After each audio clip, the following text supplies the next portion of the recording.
Enquanto aqueles homens carregavam aquele jovem no caixão, Jesus Cristo entrava na porta de Naim. E quando Jesus Cristo chega até perto do caixão, a Bíblia faz dizer que aquela mulher estava seguida de uma grande multidão.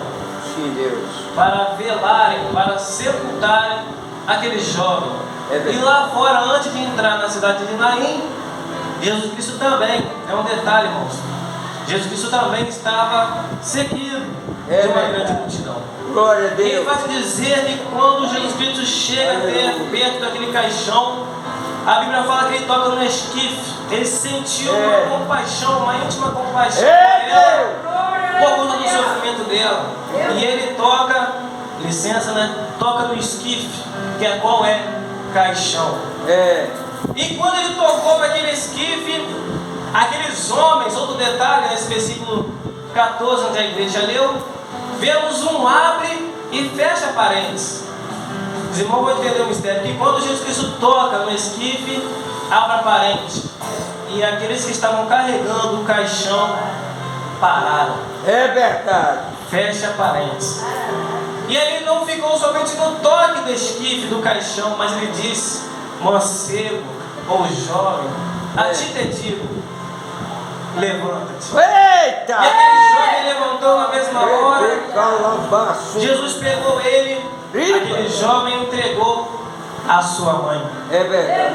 E a Bíblia vai dizer, onde acabamos de ler, no versículo 7, que é com aqueles que viram aquele grande mover do Senhor, glorificavam a Deus. Oh, meu Agora, Senhor. desde já, saindo da introdução e entrando na ministração, de acordo com aquilo que o Senhor, o Espírito Santo, nos faz entender, o Espírito Santo lembra do pequeno detalhe mínimo, é verdade, em que a qual a mulher, aquela mãe, e aqueles homens carregando aquele esquife ou aquele caixão, estava seguida de uma grande multidão, que agora estava acompanhando ela, estava acompanhando aquela sepultura.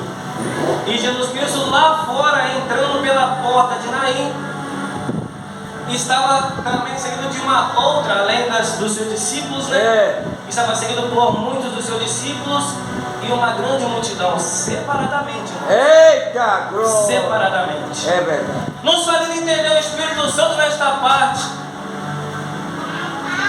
Aquela multidão que estava acompanhando aquela viúva de Naim, que agora estava sepultando, indo sepultar o seu filho, era para este propósito, sepultar aquele jovem. É verdade. Já Jesus lá fora, entrando pela porta de Naim, estava seguindo por uma outra multidão, além de muitos discípulos. Mas aquela multidão sabia que não estava seguindo qualquer pessoa, mas estava seguindo, repito, a multidão que estava seguindo aquela mãe que tinha perdido o seu filho, estava indo sepultar. O propósito era de sepultar o seu filho, mas a outra multidão, junto com muitos dos seus discípulos que estavam seguindo a Jesus, estavam convictos de quem que ele estava seguindo. É o dono da vida, é o dono da morte, aquele que faz o impossível, aquele que faz o sobrenatural. É verdade, Jesus. Em outras palavras, há um grupinho, uma panelinha, em que muitos dizem: Deus me abandonou, mas há um outro grupo dizendo: eu sirvo ao meu Senhor, custe o que custar.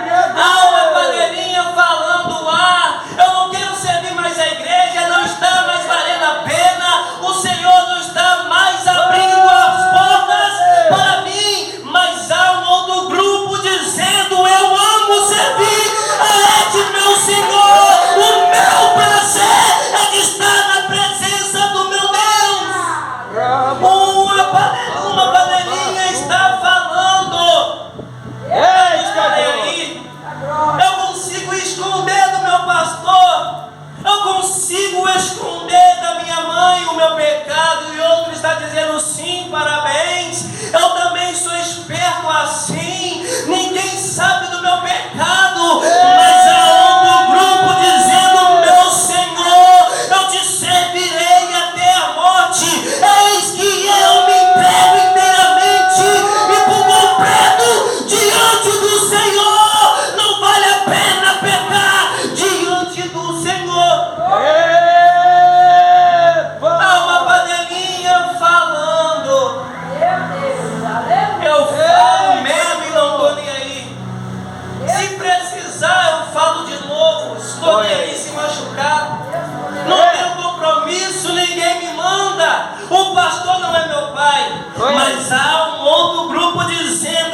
Senhor, que eu possa habitar na casa do Senhor todos os dias da minha vida. Eita glória!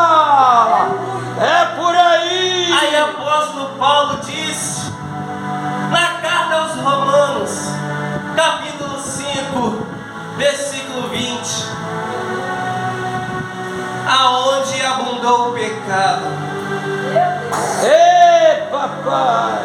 aonde habitou o pecado, aonde abundou o Glória a Deus! Fala, Deus! Fala, Pai! Romanos capítulo 5, versículo 20, aonde abundou o pecado, aonde o mundo entrou o pecado, através de um homem habitou, ou melhor, aonde abundou o pecado, superabundou a graça, aonde veio o pecado através de um homem, através do outro homem, através de um homem carnal, veio o pecado, mas através do homem celestial, veio a graça, veio a santidade, veio a pureza, oh Espírito, Eita glória! aonde abundou o pecado, superabundou a graça. Oh, Deus! Jesus chega perto daquele esquife Fala, e repetindo, Deus! ele toca no esquife. Sabe o que me chamou a atenção nesse versículo 13 de Lucas 7? Repetindo, abriu um parente e depois fechou um parente. Lucas capítulo 7, versículo 13. Jesus, versículo 13, tocou no esquife, ou seja, tocou no caixão, abriu o parente, e aqueles que carregavam o morto, o defunto, pararam. Fecha parentes. Se fosse, irmãos vão entender. É verdade. Abriu um parente, fechou o parente. Quando Jesus tocou no esquife, quando Jesus tocou no caixão, aqueles que estavam carregando aquele caixão, aquele esquife, pararam. Talvez se fosse em outra ocasião, quando os homens estão carregando o caixão, e quando vem qualquer pessoa tocar no caixão, o normal de se acontecer é daqueles que carregam se espantarem, estranharem aquilo e falar: não, tira a mão daí, nós estamos carregando o caixão. O que é que você está fazendo tocando no caixão? Você ficou doido? O normal, né, de alguém tocar no caixão, aqueles que estão carregando reagirem. Você ficou maluco? Está tocando no caixão? Deixa nós terminar o nosso serviço. Estamos carregando o defunto, não toque a mão aí. Papai! Deus está falando, Deus está falando. Nós estamos carregando o defunto, não precisa carregar mais nada não. Deus está falando. Mas não, irmãos. Abriu o parente e fechou o parente, e os que estavam carregando pararam. É verdade. E deixou por conta de Jesus. Sabe o que nos faz entender o Espírito Santo? Que quando eles pararam, não reagiram, não reclamaram, não brigaram com Jesus, mas pararam e deixaram Jesus operar, fazer o que ele quiser. É como se ele estivesse dizendo: ei, para tudo! Estamos carregando o caixão, mas calma aí. Ele tocou no esquife, para tudo! Porque quem chegou não é qualquer um. Aqui estamos carregando um defunto, mas quem chegou é o dono da vida, aquele que tem o poder de ressuscitar o morto, de trazer a existência daquilo que nunca existiu,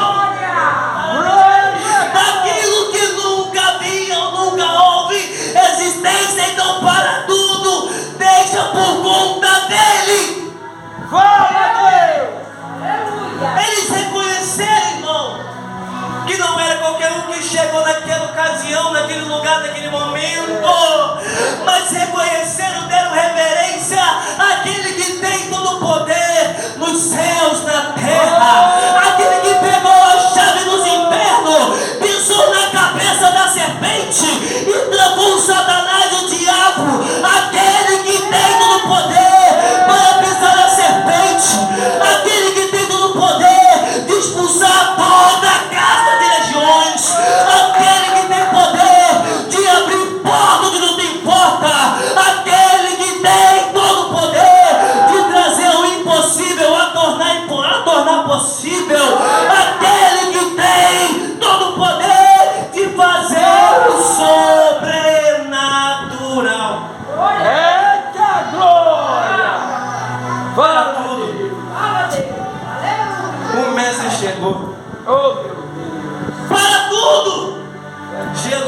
chegou, vamos respeitar, vamos reverenciar. Para tudo. A própria vida encarnada em si mesma chegou. Mas Wesley Hugo, estou passando a tribulação danada. Ei, Jesus chegou. Chegou para solucionar o teu problema, mas as portas estão fechadas. Ei, Jesus chegou. Mas o meu filho não tem nada com Deus. Ei, Jesus chegou. Mas Deus me deu uma promessa, até hoje não cumpriu. Ei, não se preocupe, não se apavore. A notícia é: Jesus chegou. Mas está difícil. Já não estou mais aguentando. Está machucando. Está doendo, mas ei, Jesus chegou para resolver o problema. Jesus chegou para operar na tua causa. Jesus chegou para te surpreender. Jesus chegou. Fala, Deus! Fala, Deus! Tocou no esquife. E os que carregavam pararam. Abriu, fechou parênteses. E Jesus não ficou apenas no toque do esquife. Não, mas deu uma determinação. Mancebo, a ti te digo, levanta-te. Eita glória! Mas antes, recordei agora, ele chegou para a mãe e disse uma palavra de ânimo muito simples. Para aquela mãe ele disse: ei, não chores. Jesus chega para a mãe, para uma viúva que já tinha perdido seu marido, agora a caminho para sepultar o seu único filho. Não fala se é único, mas creio eu que é o único. E Jesus chega assim do nada e diz: não chores. É verdade. Porque quem chegou é o dono da vida.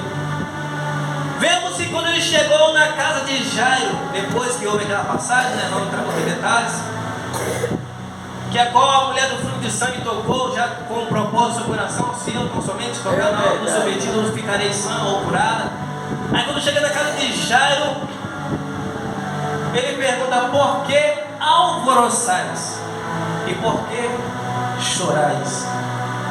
Percebe-se que aqui, nesse Lucas 7, Jesus chega e diz para a mãe que perdeu seu filho e ainda estava indo sepultar. Ele disse: não chores. Eita! Chega na casa de Jairo e diz: ué, o que está acontecendo? Por que alvoroçais e por que chorais? Em Evangelho de Marcos. Porém, no Evangelho de João, capítulo 11, versículo 35, naquela passagem, né, que havia Marta e Maria e o irmão delas morreu, chamado Lázaro, que era amigo de Jesus. Jesus falou para uma mãe: não chores. Falou para os pais que estavam ali: por que alvoroçais, por que chorais? Mas quando chega em João 11, 35, fala duas palavras: Jesus chorou. É verdade. Como é que pode um Jesus falar para mim: não chores? Fala para você: ué, não tem motivo nenhum de você chorar. Não, você calma. Eita glória! Aí cheguei na situação, aquele que disse para a pessoa não chorar, ele mesmo chorou. É verdade. Sabe por quê? Porque quando disse Jesus chorou, não foi por conta de Lázaro ter morrido, não. Não foi por conta da tristeza, talvez teve alguma compaixão, mas não é exato. Mas Jesus chorou por causa da incredulidade. Sabia, irmão? Sabia disso? Tem prostituição, tem avareza, tem diversos pecados em que a qual, Efésios 4:30, se não para a memória, não entristeçai o Espírito Santo do Senhor que está selado até a consumação dos séculos. Ele se entristece com tais más atitudes. Deus.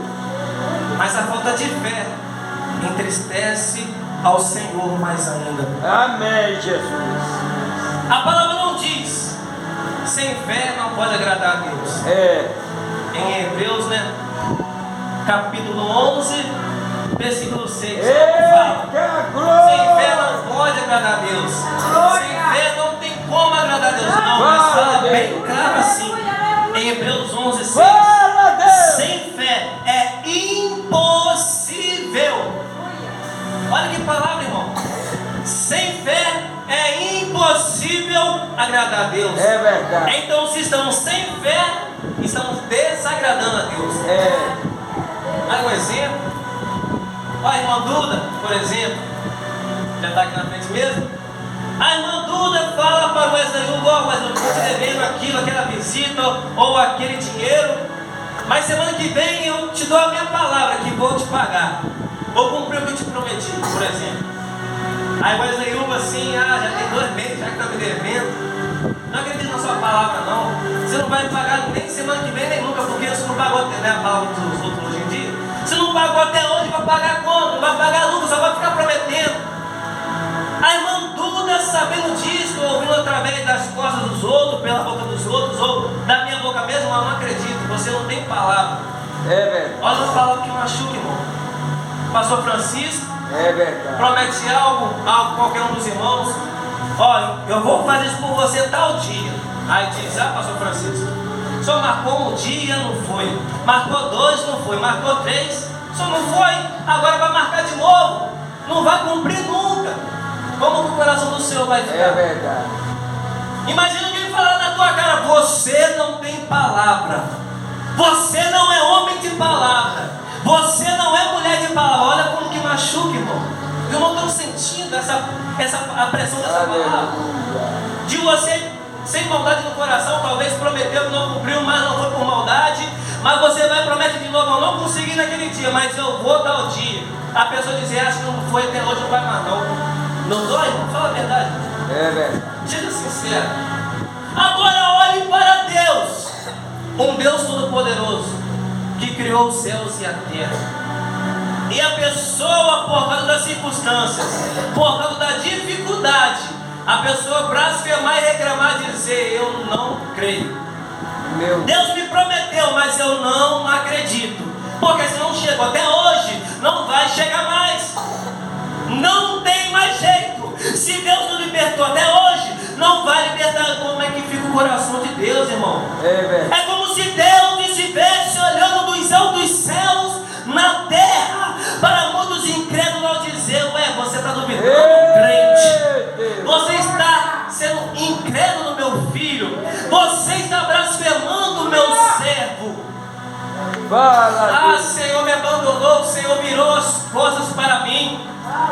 O Senhor não está mais respondendo a minha oração. O Senhor não vai cumprir o que Ele me prometeu. Porque está demorando demais. E Deus olha lá no alto dos céus: ei, meu filho, você não sabe nem o que você está falando.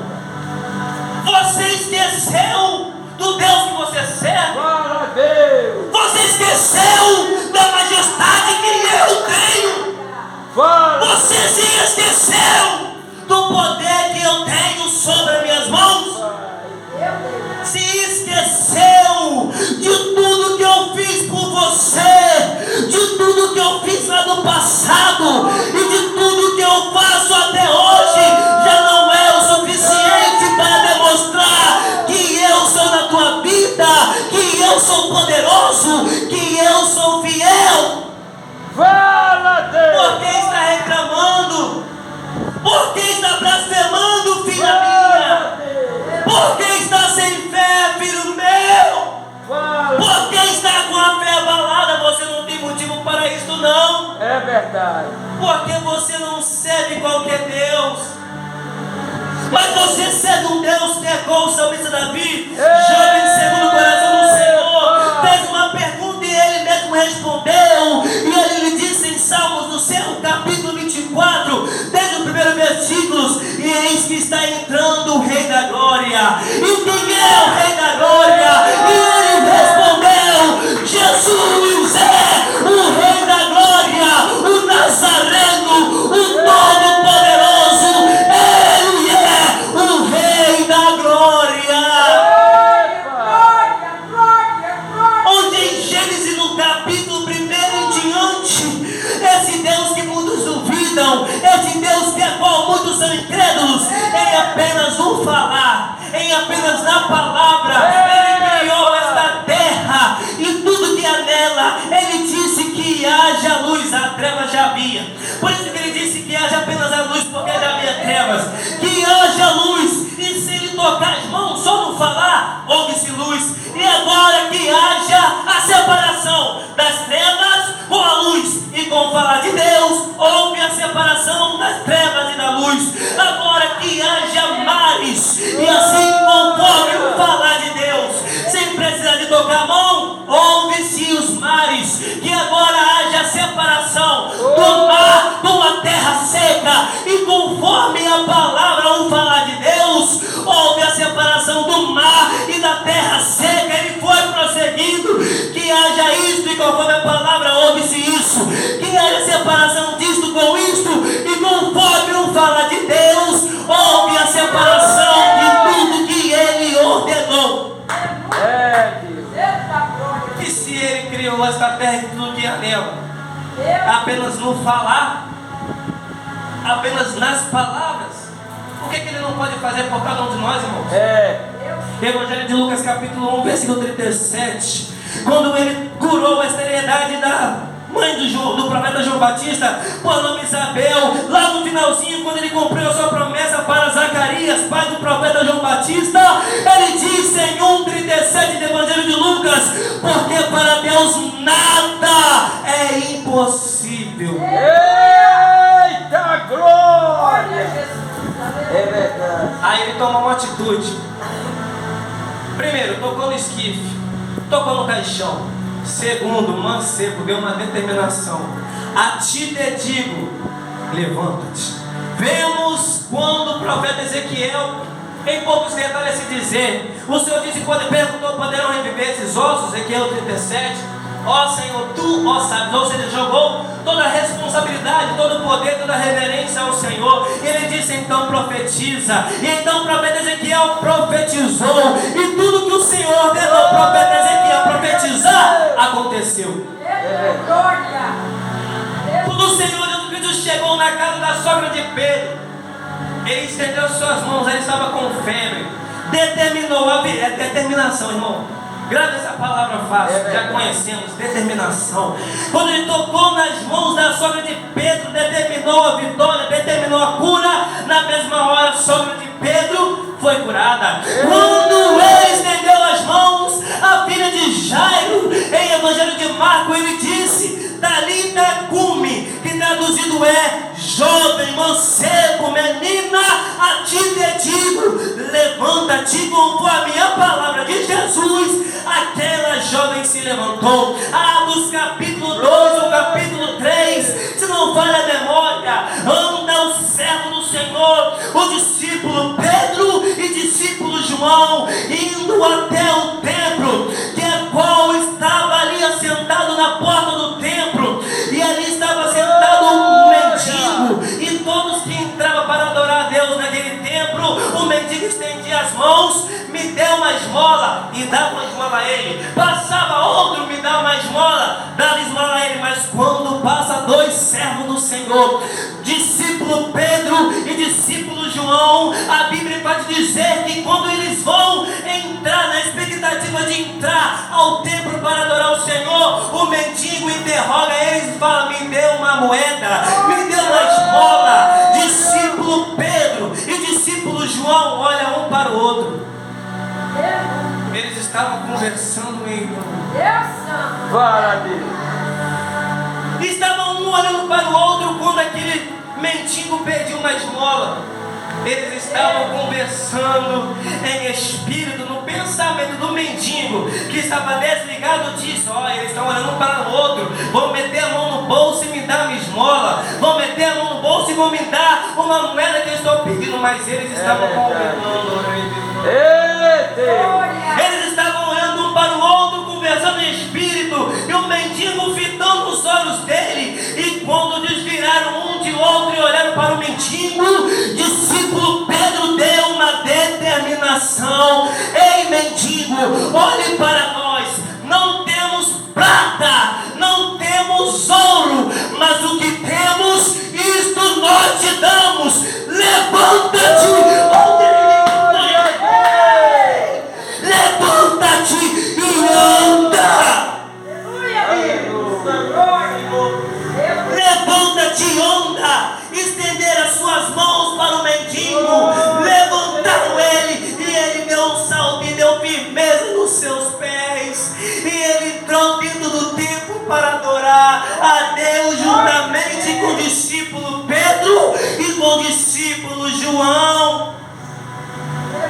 percebe-se em todas essas passagens rápidas, houve a determinação. Amém. Senhor, cura. Aí o crente vai lá, será que o Senhor vai curar mesmo? Vivemos no meio de uma nova geração de crentes incrédulos, que esqueceu o Deus que serve. Deus não opera na incredulidade não. Faltou fé, não vai operar mesmo não. É verdade. Vai lá, pastor Francisco, vai lá, obreiro Antônio, a minha esposa está com câncer nas pernas, faz uma oração. O ímpio uma vez crê mais do que o próprio crente que está na igreja. Não entrei em detalhes nessa passagem, não é o foco da mensagem, mas às vezes o ímpio tem mais fé, passando dificuldade, passando perrengue danado. Aí enquanto o crente está reclamando, o ímpio está orando. Enquanto o crente está dormindo, o ímpio está meditando na Sagrada Escritura. Sem muito detalhe nessa parte. Amém. Vamos lá orar para aquele que está com câncer. Tem que ir, irmão, determinado. Vamos lá orar então. Mas está feia a situação, hein? Deu um câncer aí, abriu a perna, ficou um buracão, ficou uma ferida imensa. Rapaz, será que tem jeito mesmo? Cadê a determinação? Cadê a fé? Vamos lá expulsar aquelas caixas de demônios, vamos. Rapaz, o bicho tá bravo, o trem tá feio. Ô pastor Francisco, vai lá, pastor Francisco, vai lá, vai expulsar o demônio. Tá com medo, irmão, da legião de Satanás? Tem mais fé não? Não tem determinação não, irmão. Tem que arregaçar as mangas, servo de Deus, apertar o cinto e ir de frente contra Satanás e dizer: Satanás, enfermidade aqui não, a tua legião não tem coisa aqui mais não. Satanás, você está repreendido em nome de Jesus, e este câncer que está na perna desta mulher e será curado em nome de Jesus. Determinação. Esta porta que está fechada, eu profetizo que vai se abrir em nome de Jesus. Este homem que está na bebida, os vizinhos, a família diz: não tem mais jeito. Eu profetizo, não é profetizando não, pela demonstração. Eu profetizo que ele vai ser um servo de Deus. A família está destruída, amém. Mas eu sirvo um Deus Todo-Poderoso, que tem o poder de restaurar a família, de curar os enfermos, de fazer o impossível. E o Deus que eu sirvo irá restituir a tua casa, restituir a tua família. E não tem lugar para Satanás aqui não. E dizer para Satanás: Satanás, você perdeu. Amém. Graças a Deus. Determinação. E quando aquele menino ressuscitou, terminando, Aleluia. todos que estavam ali glorificavam ao nome do Senhor. Amém. Eclesiastes capítulo 3, versículo 1 em diante, tudo tem o seu tempo determinado. É verdade. E há tempo para todas as coisas debaixo dos céus. Em tudo há um propósito. É verdade. Versículo 2, 3, 4 em diante de Eclesiastes 3. É verdade. Há tempo de nascer, há tempo de morrer, há tempo de estar sorrindo, há tempo de estar chorando, há tempo de estar lá em cima, há tempo de estar lá embaixo, ou seja, há tempo para todas as coisas. Em todas essas coisas há um propósito. É verdade. E às vezes você não entende o porquê que você está passando essas dificuldades. Mas Senhor, eu sou tão fiel. Às vezes você não entende. Tão grande tribulação é na tua casa, é na tua vida, Senhor. Eu não falto nenhum culto, eu tenho compromisso nas consagrações. Eu me entreguei inteiramente ao Senhor e eu estou passando por isto. Havia um defunto. Jesus chegou e o defunto ressuscitou. Até rimou na cabeça. Ou seja, o propósito muitas das vezes é de, através da tua dificuldade, Deus tem algum motivo para operar. Amém. Às vezes o propósito é das portas estar fechadas, Deus tem algum motivo de poder operar abrindo as portas para você. Às vezes de estar dando tudo errado, o propósito é para Deus ter algum motivo de entrar em ação e passar a acontecer e dar tudo certo. Às vezes o propósito é de Deus ter um motivo de operar na tua causa e depois Ele ser glorificado através da minha e da tua vida, através do meu e do teu testemunho. Salmos capítulo 50, versículo 15: invoca-me e eu te livrarei, e tu me glorificarás. Às vezes o propósito é esse, do Senhor ter um motivo de operar e Ele ser glorificado através da tua vida. Essa palavra você deixa para cada um de nós.